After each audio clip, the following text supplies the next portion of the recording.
Good morning, Joan. How are you doing today? I'm fine, thank you, Arrow. Oh my God, I'm finally blessed with the opportunity to not just talk to an author, but a writer. And you say it right here in this book. I love writing. That means so much to my soul.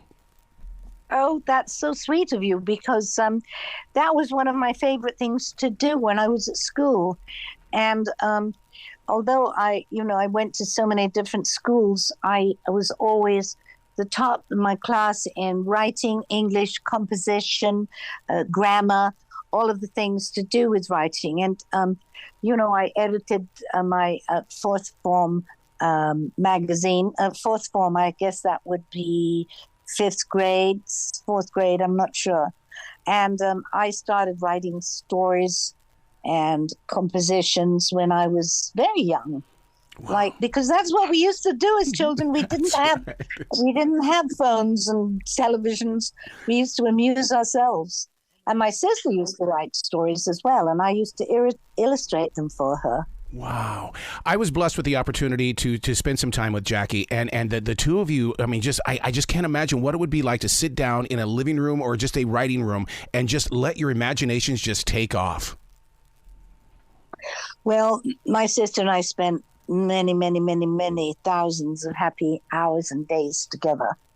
And we were very much on each, we had the same blood group, obviously. We were very much in each other's pockets when we were children and later on. And even today, something will happen and I think, oh my God, I must call Jackie or I must tell Jackie. And I realize, no, there is no Jackie. There is no replacement for her. I have a lot of girlfriends, close girlfriends, but there's nobody that comes close to being as close as Jackie was. I feel the same way about my sister, because we would talk every day at 1:20 in the afternoon, and sure enough, my eye hits that clock at 1:20. I'm going, well, she's not there. So therefore, it's like, okay, in spirit, she is. And it's like, it's one of those things where you just carry that energy forward.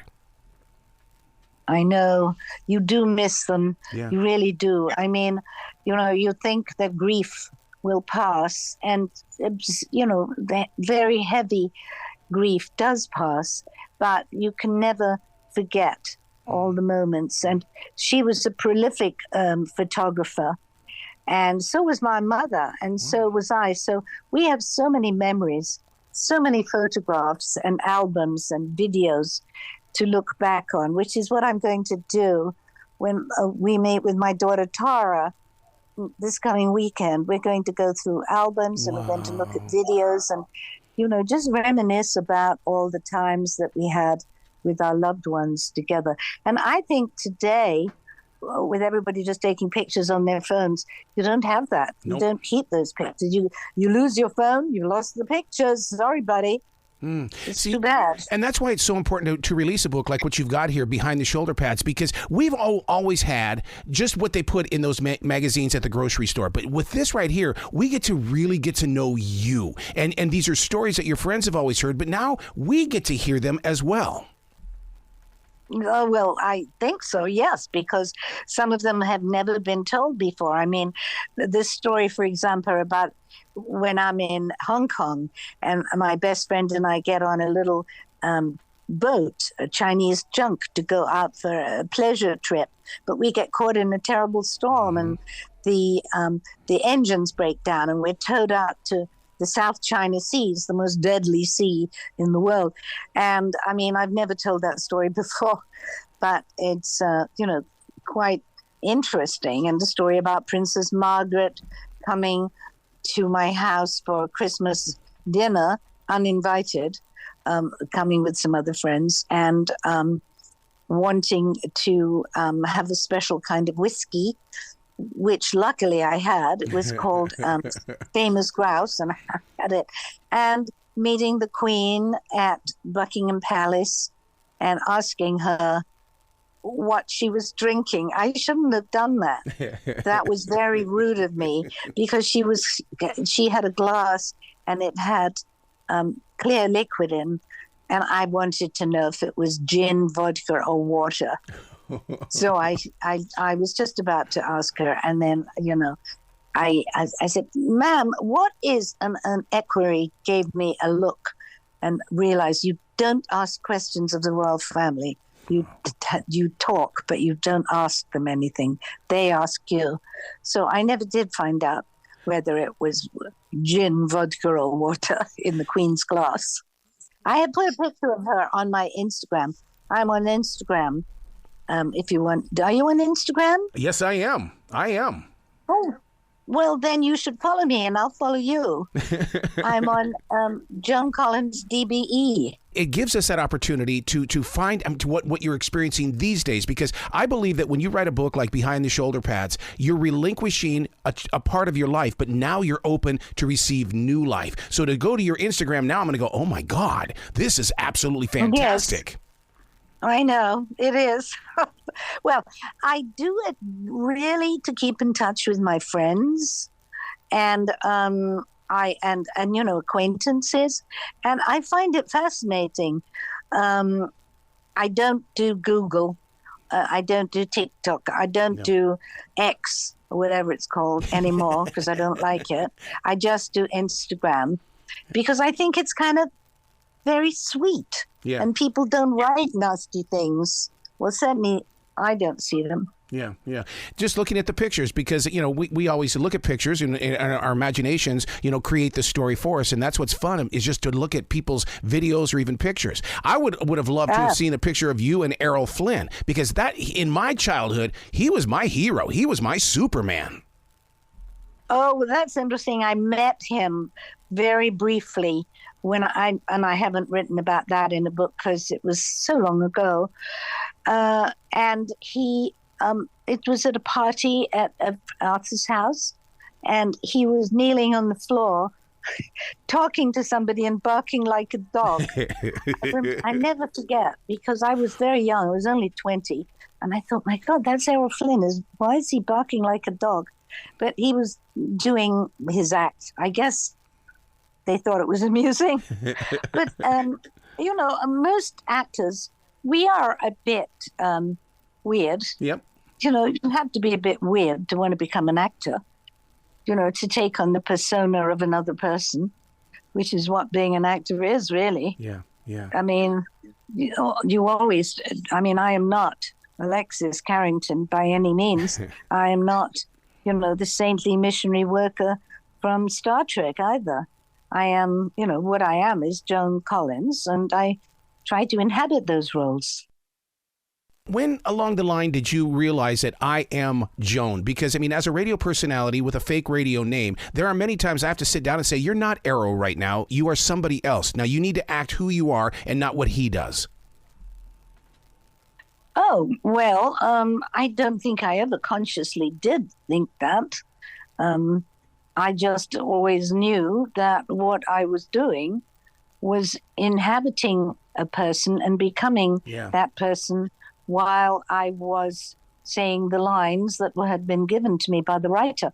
And I think that the best example I can give you of that is playing Alexis in Dynasty, because I think I did it so well that people believed that was me, and still do, strangely enough. I'll go into a store or a movie house or something, people say, oh, Alexis, yes, you're still here. I love the way that you open the book at the birth, and because it really does help people understand the connection that you have with your sister. It was the perfect place to begin the book. Yes. Well, thank you. Yes. Well, you never know. Have you written books? Yes, I've got 7 of them.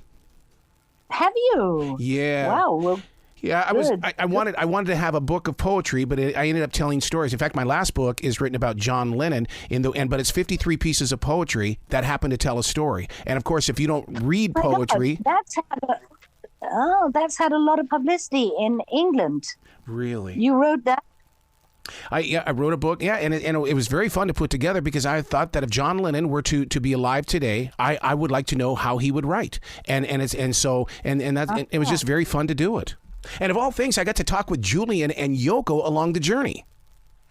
Oh, how fabulous! Yeah, my God, this was recent, wasn't it? Probably about 3-4 years ago. Yeah. Yeah, because my daughter, Tara, is a poet. She puts a lot of her poetry on Instagram, and I was going to try and buy that book for her as one of the Christmas presents. But now that I've met you, I will do that. So now, when it comes to writing, I mean, you know that we disappear from the world when we go onto the page. How do you make it available for you to come back into the reality? Because I mean, I've read your books. I know where you put my imagination. But then it's like, how did she get back to being just Joan? Gosh, that's a difficult question to answer. I don't know, because I don't have a specific way of writing. I don't do it on a device. I write with a pencil. Absolutely. So I can write sitting on the bed, sitting at my desk, sitting on the floor, sitting in a car, when it strikes me. And of course, behind the shoulder pads doesn't have a narrative as such. Mm-hmm. So I don't have to concentrate that hard. I mean, I do concentrate because I had to bring up from my memory a lot of these stories, some of which happened 30, 40, 50 years ago. And that can be tough, but it's amazing if you unlock that little bridge that sits in your head that carries all of the experiences that you've had in your life, and it's there. You just have to trigger what it is, and it will open up and give you that information. Would you say that your acting career is really your writing voice? That writer is at home, you're putting those words on the page, but then now you've got to go have a real voice. So, I mean, when you would show up on the set, was that just the writer and you going, let's bring this together? No, I don't think so at all. When I went on the set, all I was thinking of was the being Alexis, or the being Sarah or Amanda or Laura, whatever character I was playing. Yeah, no, I didn't.